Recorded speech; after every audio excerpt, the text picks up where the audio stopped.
मित्रों नमस्कार। भारत माता की जय, वंदे मातरम, जय श्री राम। मित्रों मैं दिलीप पांडे, स्वागत है आपका मेरे YouTube चैनल में। मित्रों भारतीय जनता पार्टी लगातार गलतियों पर गलतियां कर रही है। हम चाहते नहीं कि उसकी इस तरह बार बार आलोचना की जाए।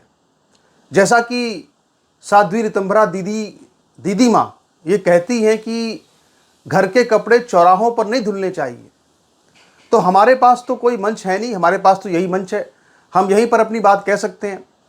अब उनकी करीबी तो प्रधानमंत्री मोदी से है, तो उनको चाहिए कि वो 10-12 सालों में इतने दिनों से उन्होंने प्रधानमंत्री मोदी या अमित शाह जो भी नीतियां बना रहे हैं उसके प्रति उनको आगाह करना चाहिए था। लेकिन चूंकि उन्होंने आगाह नहीं किया, इसीलिए अब ऐसी स्थिति आ गई है कि लोग जो है वो घर के कपड़े जो है वो चौराहों पर धोने को बड़े मजबूर हो चुके हैं। तो हम भी उसमें से ही मजबूर हैं, हम भी क्या कर सकते हैं, हमें अपनी बात तो कहनी पड़ेगी, क्योंकि हमारे पास अपनी बात कहने के अलावा इसके अलावा और मंच ही क्या है। हमारी तो कोई संपर्क है नहीं प्रधानमंत्री मोदी से, और अगर हम उनसे कहें भी तो क्या हमारी बात वो मान लेंगे, इसको लेकर के भी हमारे मन में बहुत सारे सवाल हैं। तो यूजीसी को लेकर के जो विरोध पूरे देश में लगातार फैला हुआ है, वो विरोध धीरे धीरे अब बीजेपी की हिंदुत्व विरोधी नीतियों तक भी जा पहुंचा है। यानी बीजेपी लगातार ऐसे काम करती है। 10 सालों तक सत्ता में रहने के बाद भी बीजेपी 10 सालों तक सत्ता में रहने के बाद भी बीजेपी जिहादियों के अंडकोश चलाने पर मजबूर क्यों है, यह अपने आप में बहुत बड़ा सवाल है, जिसकी आज हम यहाँ पे आपसे चर्चा करेंगे। तो वीडियो में आगे बढ़ने से पहले आपसे एक निवेदन है कि ये हमारा बारकोड है, हमारे चैनल की एक छोटी सी फीस है, 100 रुपये मासिक। मैं चाहता हूँ कि सभी लोग अगर ये फीस देंगे तो उससे हमारा जो काम है वो आसान हो जाएगा और हमारे काम में कोई रुकावट नहीं आएगी, हम अपना काम आसानी से कर सकेंगे। तो शुरू करते हैं। आज की जो सबसे बड़ी बड़ी तमाम खबरें हैं उन पे आज हम बात करते हैं। सबसे पहली बात तो यह है मित्रों कि पश्चिम बंगाल से एक बड़ी खबर आ रही है। आप जानते हैं पश्चिम बंगाल में चुनावों की घोषणा हो चुकी है। पश्चिम बंगाल में वोट पड़ने जा रहे हैं। वैसे तो हमारे देश के कई बड़े बड़े ऐसे भी चिंतक थे, बड़े बुजुर्ग, जो ये कह रहे थे कि साहब अब दिवाली तक चुनाव टल जाएगा पश्चिम बंगाल में। जब उन्होंने ये बात कही थी तभी मैंने उस तारीख को नोट कर लिया था कि उन्होंने ये बात कही है, और बाद में उनकी ये बात गलत साबित हुई, क्योंकि चुनाव तो होने हैं, अप्रैल में चुनाव हो जाएंगे, वोटिंग हो जाएगी। तो देखते हैं क्या होता है चुनाव में, वो तो एक अलग की बात है। हम तो चाहते हैं कि वहाँ पे एक ऐसी कोई सरकार आए जो कम से कम हिंदुओं के हितों की बात करे, हम तो ये चाहते हैं। ठीक है, तो आगे बढ़ने से पहले जरा एक महत्वपूर्ण बात समझिए कि ये जो एक नेता है वहाँ पे पश्चिम बंगाल के अंदर, जिसका नाम है हुमायूं कबीर। तो हुमायूं कबीर जो है उसको केंद्र सरकार ने अब Y+ की सिक्योरिटी दी है। यानी जिस तरह से चंद्रशेखर रावण को बीजेपी ने Y+ की सिक्योरिटी दी थी, और वो बीजेपी ने चंद्रशेखर रावण को सिक्योरिटी दी है, और वो सिक्योरिटी क्यों दी है, गृह मंत्रालय ने क्यों दी, आप जानते हैं। वो दलितों का नया जिन्ना बन चुका है। आप जान रहे हैं वो किस तरह का जिन्न बन चुका है, जो देश में पूरी तरह से जातीय एकता को, जाति के नाम पर बिल्कुल तोड़फोड़ घमासान मचाने पर तुला हुआ है। पूरी तरह से ब्राह्मणों के खिलाफ जहर बो रहा है, वो आप देख रहे हैं पूरे देश के अंदर। अब इसी तरह से शायद बीजेपी एक और जिन्ना खड़ा करना चाहती है, और वो जिन्ना जो है हुमायूं कबीर है बंगाल के अंदर। तो आखिर हुमायूं कबीर को बीजेपी की सरकार ने, केंद्र सरकार ने, गृह मंत्रालय ने Y+ की सिक्योरिटी क्यों दी, ये सवाल जो है कल मैंने अपने फेसबुक पर उठाया और जो जगहों पर उठाया, और मैंने वो नवभारत टाइम्स की जो हेडिंग है वो मैंने लगाई हुई है कि यहाँ पर किस तरह से उसको केंद्र सरकार ने Y+ की सिक्योरिटी दी है।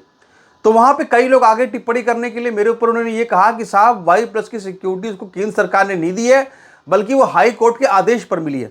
जब मैंने पूरा मामला समझा तो पता ये चला कि इसने जो ये हुमायूं कबीर था, जो कि बाबरी मस्जिद बना रहा है पश्चिम बंगाल के अंदर, दरअसल ये हाई कोर्ट गया था, कलकत्ता हाई कोर्ट, इसलिए कि भाई मुझे जो है वो Y+ सिक्योरिटी चाहिए।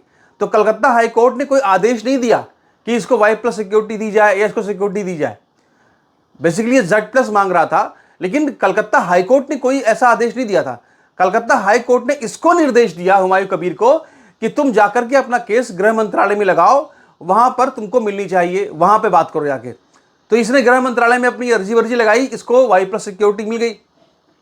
असल मामला ये है, मेरा ये कहना है कि अगर वास्तव में अगर बीजेपी हिंदूवाद के नजरिए से सोचती, हिंदुत्व के नजरिए से सोचती अगर सरकार, तो वो क्या फैसला करती, वो इस पूरे मामले में पहले तो उसको सिक्योरिटी देने से इनकार कर देती। इसके बाद जब दोबारा वो हाईकोर्ट में जाता, अगर हाईकोर्ट ये निर्देश देती केंद्र सरकार को कि आप इसको सिक्योरिटी दीजिए, तो सरकार के पास सुप्रीम कोर्ट जाने का ऑप्शन था। अगर सुप्रीम कोर्ट मना कर देता कि नहीं इसको सिक्योरिटी देनी पड़ेगी, तो ठीक है आप दे देते सिक्योरिटी, लेकिन आप आखिरी दम तक लड़ते तो सही। आपने तो लड़ाई लड़ी ही नहीं, आपने तो बीच में सरेंडर कर दिया कि हुमायूं कबीर को सिक्योरिटी देनी है। और फिर इसके बाद बहुत से लोग आएंगे कहेंगे भाई मास्टर स्ट्रोक हो गया, ये हो गया, वो तो मुस्लिम वोट काट देगा और ये कर देगा वो कर देगा, ये सब लोग तत्र की बातें लोग कर रहे हैं। देखिए इन सब बातों का कोई मतलब नहीं है। आप लोग क्या कर रहे हैं, 10-12 सालों के बाद भी, अगर 10 सालों के प्रचंड बहुमत के राज के बाद भी अगर प्रधानमंत्री मोदी को अगर जिहादियों के जो है अंडकोश चलाने पड़ रहे हैं, अगर ये गृह मंत्रालय को, अगर सरकारों को अगर जो है वो 10 साल के राज के प्रचंड बहुमत के राज के बाद भी अगर इस तरह के जिहादियों के अंडकोश चलाने पड़ रहे हैं, उनको सुरक्षा देनी पड़ रही है, तो इसका मतलब कि आपकी नीतियों में कोई दम नहीं है। अगर आपने CAA और NRC को लागू कर दिया होता ठीक तरीके से, अगर आपने NRC कराई होती पश्चिम बंगाल में प्रेसिडेंट रूल लगा करके, तो आज आपको किसी जिहादी को सिक्योरिटी नहीं देनी पड़ रही होती, किसी जिहादी को जिसके अंडकोशों को आपको चलाना नहीं पड़ रहा होता। लेकिन आपने क्या किया, जब अमित शाह तो एक सही नीति लेके आए थे, अमित शाह ने तो सुप्रीम कोर्ट वहां संसद में साफ साफ कहा कि पहले हम CAA लेके आएंगे फिर हम NRC लेके आएंगे। उन्होंने जब ये बात कही, इसके बाद क्या हुआ, जब पूरे देश के अंदर उपद्रव शुरू हुए, नमाज पढ़ के मुसलमानों ने अपनी ताकत दिखाना शुरू कर दी, अपना शक्ति प्रदर्शन कर रहे थे, तो उसको देख करके हमारे प्रधानमंत्री मोदी की चारों खाने चित्त हो गए और उन्होंने दिल्ली के अंदर एक रैली में ऐलान कर दिया कि कौन सा NRC, कौन सा CAA, हमने तो किसी NRC की बात नहीं की, हमने तो किसी CAA की बात नहीं की। अगर किसी को इसमें कोई संशय हो तो जाकर के पुराने उनके जो बयान है उसको जाकर के आप देख लीजिएगा। और इसके बाद भी वो जो आंदोलन की आग थी शाहीन बाग की, वो शांत नहीं हुई। इसके बाद वहां दंगा हुआ और दंगा हुआ, आपने सब देखा कि दंगे की मुख्य वजह क्या थी, मुख्य वजह शाहीन बाग बना। तो भैया ये ऐसे ही इनका काम है। अब इन्होंने उस वक्त उन्होंने सरेंडर कर दिया, अगर उन्होंने उस वक्त CAA NRC पर सरेंडर नहीं किया होता तो आज इनको हुमायूं कबीर जैसे जिहादी के अंडकोश सहला करके उसको जो है वो जिन्ना नहीं बनाना पड़ता, लेकिन आज ये जिन्ना बनाने पे लगे हुए। तो भैया इससे कुछ हासिल नहीं होगा। ये तो एक विषय हो गया। दूसरा विषय क्या है, दूसरा विषय ये है मित्रों कि आजकल हमारे देश के अंदर जो है फिर से हम देख रहे हैं कि कल एक तस्वीर वायरल हुई बिहार के जो गृह मंत्रालय संभाल रहे हैं, गृह मंत्री जो बिहार के हैं, जिनको कि लोग कहते हैं साहब कि आगे जाकर के बिहार के मुख्यमंत्री बनेंगे। क्या नाम है आप जानते हैं? सम्राट चौधरी। हम तो समझते थे कि भैया संघ की पाठशाला से निकले हैं तो संघियों ने कुछ तो उनको पढ़ाया लिखाया होगा। चलो चिराग पासवान की तस्वीर सामने आई, समझ में आता है उसकी तो संघ की पृष्ठभूमि नहीं है। लेकिन कल देखा हमने कि चिराग पासवान और ये सम्राट चौधरी, ये किसी इफ्तार पार्टी में एक दूसरे को जो है वो फिलिस्तीनी काफिया जो होता है वो उड़ा रहे थे और इफ्तार पार्टी कर रहे थे। वाह वाह क्या बात है।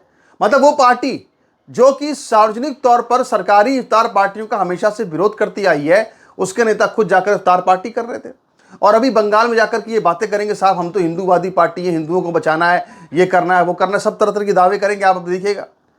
तो मेरा ये कहना है भाई कि आज तक संघ के लोग, अब संघ के बारे में तो क्या आपसे बोलूं, वो जफर सरेस वाला जो मोदी का दोस्त है, वो जफर सरेस वाला अपने एक इंटरव्यू में कहता है कि संघ तो इतना अच्छा है कि हम तो नमाज पढ़ने के लिए मस्जिद में जा रहे थे तो संघियों ने, वहाँ पे संघ के किसी नेता ने कहा कि आप कहाँ बाहर जा रहे हैं, यही संघ का हेडक्वार्टर, यही नमाज पढ़ लीजिए। तो उस संघ की तो ये शिक्षा है कि वो खुद ही मुसलमानों को बुला करके अपने दफ्तर में नमाज पढ़वा रहा है, जफर सरेस वाला को आप देख ही रहे हैं। तो इनसे आप किसी गंभीर चिंतन की उम्मीद नहीं कर सकते, इनसे आप किसी गंभीर बात की उम्मीद आप नहीं कर सकते। ये कोई गंभीर सोच वाले व्यक्ति नहीं है, लोग नहीं है। इफ्तार पार्टी अगर किसी को करनी है अपने घर में करे। सार्वजनिक तौर पर अगर कोई इफ्तार पार्टी की जाती है तो मेरा ये निजी तौर पर मानना है कि वो भारत की हिंदू पहचान पर, भारत की संस्कृति पर एक अतिक्रमण है, एक हमला है। क्यों है? उसकी वजह क्या है? 1947 में जब ये देश का बंटवारा हुआ तो वो सिर्फ जमीन का बंटवारा नहीं हुआ था, वो देश की पहचान का भी बंटवारा हुआ था। यानी क्या बंटवारा था?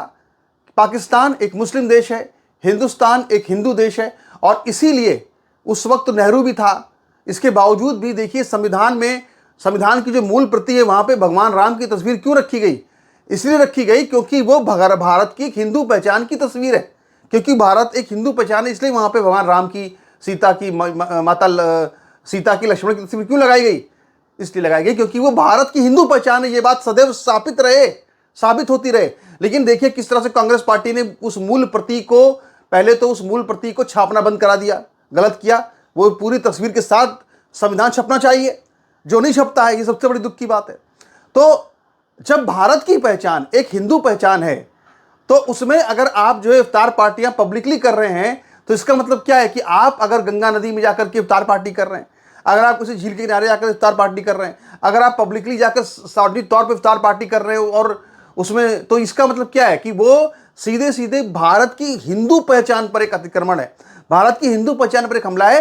क्योंकि भारत और पाकिस्तान का बंटवारा जो है वो सिर्फ जमीन का बंटवारा नहीं था, बल्कि वो पहचान का भी बंटवारा था। लेकिन देखो, जिसको इस बात से दुख होगा कि जब भारत बटा तो हिंदुओं ने अपनी मातृभूमि का 1/4 बलिदान कर दिया, लाखों लोगों को मरना पड़ा, जिसको उस बात पर दुख होगा, उसको इस बात पर भी दुख होगा कि आखिर सार्वजनिक तौर पर इफ्तार पार्टियां करके भारत की पहचान को क्यों धुंधला किया जा रहा है, भारत की हिंदू पहचान को क्यों मिटाया जा रहा है। लेकिन चूंकि जो संघ के ये ट्रेंड किए हुए जो बीजेपी के नेता हैं, चूंकि इनके मन में ऐसी कोई भावना तो है नहीं, तो इसीलिए इनको तो लगता है कि इससे क्या मतलब है, हमें क्या, हम तो जाके इफ्तार पार्टी खा के चले आएंगे। तो ये सब इफ्तारी के पत्तल जो है चाट रहे हैं बीजेपी के नेता। वो आप में सब तस्वीरें मैं आपको लगा भी दी, आप उसको देख भी रहे होंगे। अभी मेरा ये कहना है कि एक एंकर भी है जो कि पब्लिकली जो है वो भी अपनी इफ्तार पार्टी वार्टी करवाती है, तो आप उसमें सब बीजेपी जाके बीजेपी नेता शामिल होते हैं। तो भाई सवाल ये उठता है कि आप एक तरफ तो आप ये कहते हैं साहब कि हम इफ्तार पार्टी और ये सब इफ्तार का विरोध करते हैं, ये तुष्टीकरण है, और दूसरी तरफ आप खुद जाके इफ्तार पार्टियों में बड़े बड़े लोग शामिल हो रहे हैं।